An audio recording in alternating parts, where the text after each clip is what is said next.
दृश्य बिल्कुल तैयार है। तो आइए आप सभी राम भक्तों को लिए चलता हूँ हमारे अगले दृश्य की ओर। जय सिया राम। जय सिया राम।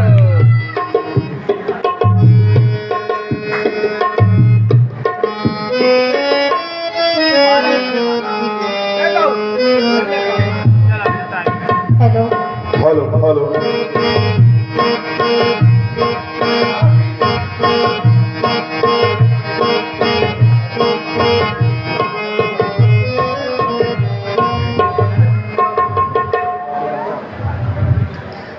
समाया हर घड़ी नजरों में वह भगवान रहता है, उसी की है लगन मन में, उसी का ध्यान रहता है। बनूं मैं चेरी चरणों की, यही आशा यही इच्छा, मरण हो उनके चरणों में, यही अरमान रहता है।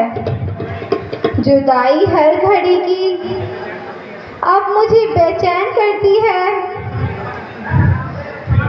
विरह में रात दिन मौत का समान रहता है। दया कर अब तू ही भगवान, सब्र की भी सीमा है, देरी ना करो, हर घड़ी दिल परेशान रहता है। आहा, जब से मेरे पिता कुछ ध्वज ऋषि ने ये प्रण किया है कि मेरे पति भगवान विष्णु होंगे, तब से मैं भी उन्हीं के ध्यान में जीवन बिता रही हूँ। समस्त संसार से मुख मोड़कर उन्हीं के चरणों में लो लगा रही हूँ, परंतु प्रभु ने अभी तक कृपा नहीं की। निराशा के अंधकार में आशा की किरणें नहीं दिखाई। कौन जाने कब तक स्वामी मिलेंगे आनकर और निज से मिलेंगे जानकर पहचान कर। कब तलक यूं ही फिरूंगी ठोकरें खाती हुई, सुख और संताप में निजपन को झमाती हुई।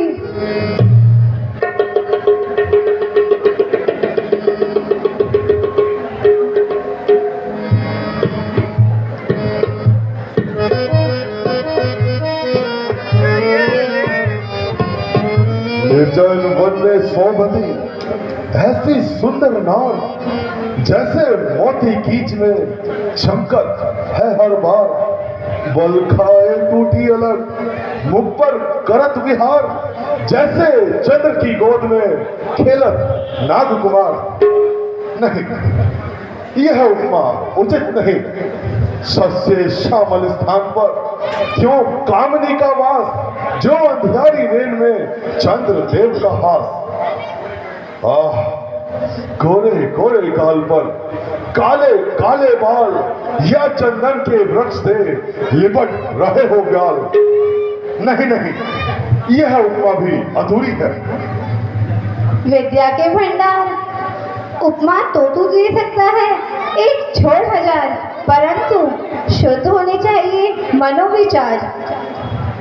गाल पसीजे मम चलत, मस्तक टीका लाल, ओस चाटने के लिए मनी उगली हो यार। भद्रे सुंदरी, तुम कौन हो? तेजस्वी पुरुष, किसी का पता पूछने में कोई बुराई नहीं। जो चाहे सवाल कर, परंतु अपनी चेष्टा संभाल कर। मैं कुछ ध्वज ऋषि की अनाथ कन्या हूँ, मार्ग से भटकी हुई, संसार से विसराई हुई दीन जोगिन हो। अनाथ और कन्या केवल दो सब सोचता हूँ।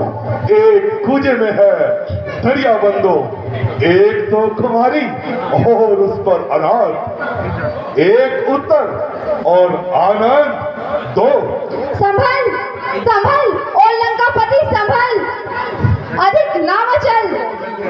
तेरे हृदय के खोदे भाव जो उभर रहे हैं मेरे चेहरे पर आकर तेरी वीरता की निंदा कर रहे हैं। अगर तू इन्हें नहीं दबा सकता तो तू समझ ले, तू किसी पर भी काबू नहीं पा सकता। मैं समझा यह तपस्विनी का वेश तुम्हें लाचार करता है कि तुम कुछ उपदेश करो, परंतु हे रति मूर्ति, यह तुम्हारा काम नहीं, यह तो इन बूढ़े खर्राटों का काम है जो संसार से गए गुजरे हैं। तुम तो यह बतलाओ कि तुमने अपने जीवन के बारे में क्या निश्चय किया है? अर्थात वह कौन भाग्यशाली पुरुष होगा जो इस चंद्रमा से अमृत पिएगा, अर्थात इन कोमल अंगों के आलिंगन से जिएगा। यदि सीधे शब्दों में मेरे भावी पति का ना पूछते तो क्या तुम्हारी पंडिताई घट जाती? यदि अश्लील शब्दों से एक कुंवारी कन्या को ना नचाते तो क्या तुम्हारी अलंकार युक्त कविता की ना कट जाती? इस पर भी मैं तुम्हें बताती हूँ। अच्युतम केशवम राम नारायण। विष्णु, वो नास्तिक विष्णु! हे, क्या कहा? नास्तिक विष्णु? भगवान विष्णु के प्रति ये दुर्वाक्य? न्योछावर क्रोध पर कुर्बानी गुस्सों के बोलों पर हुआ यौवन वाला, आ गई स्फूर्ति के बोलों पर। अरे दुष्ट, जिनका नाम लेने से नास्तिकता ठहरने नहीं पाती उनको नास्तिक कहते, तुझे लज्जा नहीं आती? भोली सुंदरी, तुझे क्या खबर? शास्त्रों का ज्ञान तो हमें है, नास्तिक और आस्तिक की पहचान हमें है। वेदों के अनुसार पुरुष को केवल एक स्त्री रखने का अधिकार है, परंतु विष्णु प्रकृति और लक्ष्मी दोनों का स्वामी है, अतः वेद विरुद्ध आचरण करने से वह अवश्य नास्तिक है। और तू देव कन्याओं का सतीत्व बिगाड़ने वाला, जल में नहाती हुई स्त्रियों को देखने वाला, क्या तू आस्तिक है? मेरा क्या है, मैं चाहे हजारों सत्यानाश करूं, लाखों पाप करूं, समृद्ध को नहीं तोष गुसाई, धुआं करत नहीं रवि मुखाई। इसलिए तू अपनी यौवन अवस्था पर दया कर। अपने पर दया करूं? ये तो मेरी स्वार्थ परायण तो होगी। उचित है कि मैं कुछ तुम पे दया करूं। मुझ पर उपकार? वह क्या? जले हुए दिल से श्राप देकर तुझे भस्म करूं, ताकि तेरा जीवन क्रम टूट जाए और तू मृत्यु के पापों से हमेशा के लिए छूट जाए। जले पर्वत से दिल मेरा और जलकर दुखी पर्वत, सती की आहा की पर्वत, रही ज्वालामुखी पर्वत। मैं मानता हूँ कि तुझ में पवित्र तपोबल द्वारा शत्रु को भस्म कर देने की अपार शक्ति है, परंतु इस शक्ति का उत्तम उपयोग कर अपने क्रोध को जला और प्रसन्न होकर मेरे साथ राजमहलों का सुख भोग। क्या कहा? क्या बकता है? राजमहलों का सुख करूं? होगा ऋषि सुधा का जीवन मरण कुटी पर, सोने की तेरी लंका भारत परम कुटी पर। क्या संदेह हरदम विराजते हो जब ये चरण कुटी पर सोने की लाख लंका वारू मरण कुटी पर, परंतु इस बात पर भी तो ध्यान दे, लावण्य ज्योति, ये मुख चंद्रकांति, सौंदर्य शोभा और ये उठती जवानी है वृक्ष छाया कि जल है नदी का, रुकती नहीं है जिसकी रवानी। जाती रही तो बस क्या चलेगा, आशा नहीं है फिर हाथ आने। हे रूप देवी, तू चल साथ मेरे, मैं पूजा करूंगा हर जिंदगानी। मंदोदरी को दिल से भुलाया, रानी तुम्हारी है जो मुख्य रानी। पूरी खुशी से जिसने लगाई प्यारे पति में मक्रम वाणी, मेरे लिए जो उसको विचारा, विश्वास खोया अपनी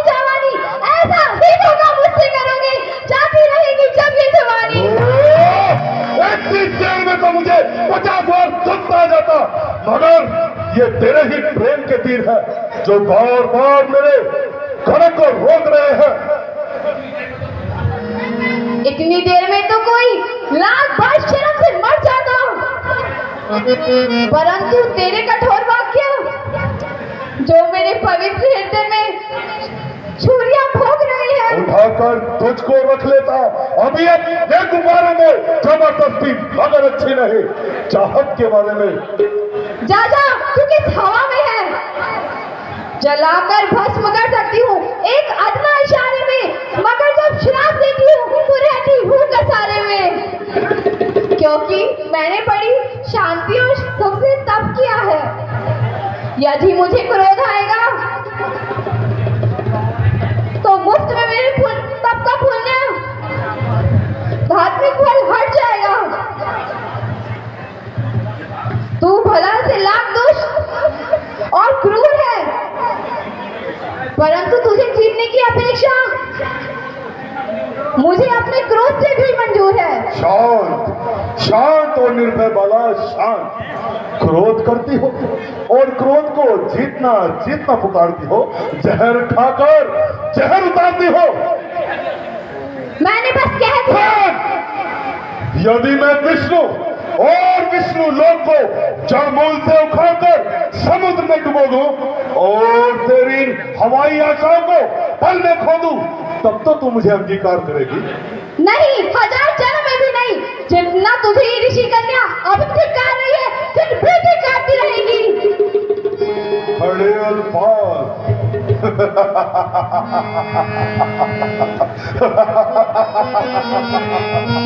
कड़े अल्फाज मुझे इस कोमल जुबा से हटते हैं कि ताजुब है खंजर फूल की पत्ती के बनते हैं। ना कि उफ़ी पराई खोपड़ी में बांस लगने से, पुकारे अपने नाखून में जरा सी बांस लगने से। बस मालूम हो गया, कभी तेरे मुंह से इस तरह अच्छा जीना निकलेगा कि जब तक उंगलियां ऐसे भी ना निकलेगा। करना उंगलियां तेरी, माना भीतर किसी की, नाखून में लग ना जाए कहीं फात तेरी की। चिकनी चुपड़ी बातें बनाती है, यह भी नहीं देखती तेरे सामने कौन खड़ा है। मैं खूब जानती हूँ कि तू एक चिकना खड़ा है जो लाख बार धिक्कारने में भी अपनी जिद पर अड़ा है। और तुझे खबर नहीं, तीनों लोक के स्वामी और तेज पर सबसे पराक्रम में बड़े हैं। जो काम मैं नहीं करना चाहता बार बार मुझे उसी पर मजबूर करती है और बार बार उस बहरूपे के बल पर करती है। और नीच अभिमानी, तीनों काल का हाल जानने वाले, मैं स्वामिनी की आशीष में ना आंख से आंख मिलाई, तेरी क्या मजा है? भूल गया 2 जन्म के पहले की बात याद कर। आखिरकार तू भी उसी भैरूपे के भेड़ी का द्वारपाल था। उस पुरानी बात को रखते उठाकर दांत पे, क्योंकि अब काबू नहीं बन जाए मुस्ताद पे। बोल, मेरे साथ चलना मंजूर है? ये कहते अकेले मंजिल को दूर है। तुझे लिए बगैर रावण यहाँ से नहीं जा सकता। शेर का भाग कीड़ा कभी नहीं खा सकता, और तू मुझे इस जन्म तो क्या 1000 जन्म में भी नहीं पा सकता। मैं तुझे अभी उठा कर ले जाता हूँ। इससे पहले मैं अपने आप को भस्म कर देती हूँ। हटीली जोगन, अब घात करना पाप है। तुमने मुझे पूरी चेष्टा से छू लिया है। अब ये शरीर भगवान विष्णु के योग्य नहीं रहा। इसे त्याग कर अगले जन्म में नया जन्म लूंगी और सीता के रूप में तेरी मौत का कारण बनूंगी। अछूते केस तूने छू लिए नापाक हाथों से, इन्हें करना पड़ेगा चलाकर पाक हाथों से। तूने मुझे घसीटा है यहाँ पे पाक हाथों से, करूंगी तेरे जीवन का किस्सा इन्हीं खाक हाथों से।